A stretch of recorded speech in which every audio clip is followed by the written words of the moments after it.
Students, greatest integer ഫംഗ്ഷനെ base ചെയ്തിട്ടുള്ള ഒരു എൻട്രൻസ് ക്വസ്റ്റ്യൻ ആണ്. ഇതിൽ കൺഫ്യൂഷൻ ഉണ്ടാവരുത്. കാരണം ചിലപ്പോൾ നിങ്ങൾ ഇൻ്റർവെല്ലിൽ ബൈ മിസ്റ്റേക്ക് എടുത്താൽ ഇത് ആൻസർ തെറ്റാൻ ചാൻസ് ഉണ്ട്.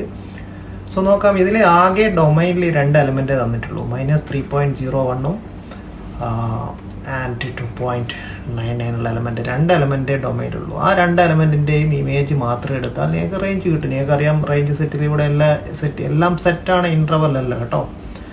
അപ്പം -3.01ൻ്റെ ഗ്രേറ്റസ്റ്റ് ഇൻറ്റിജർ ഫംഗ്ഷൻ എന്താണ്? അതൊരു ഇൻറ്റിജർ അല്ലാത്തതുകൊണ്ട് അതിനെക്കാട്ടോ less than or equal to that value integer എന്നാണ് അതിൻ്റെ വാല്യൂ കാണേണ്ടത്. നിങ്ങൾക്കറിയാം. സോ -4 ആണ്. അതേപോലെ 2.9നെക്കാട്ടോ കൂടുതലല്ല, കുറഞ്ഞ ഇൻറ്റിജർ ഏതാണ്? അതൊരു ഇൻറ്റിജർ അല്ലാത്തതുകൊണ്ട് അതും കൂടെ വരും. സോ ഓപ്ഷൻ ഡി ആണ് ആൻസർ വരുന്നത് കേട്ടോ. സോ ഇത് സിമ്പിളാണ്. എനിക്ക് തോന്നുന്നത് കിട്ടാത്ത ചാൻസ് ഇല്ല. Just understand this interval not open or closed interval. This set ആണ്. ഓക്കെ, ഇൻ്റർവെൽ ഫോമിലല്ല, നോർമലി സെറ്റ് ഫോമിലാണ് തന്നത്.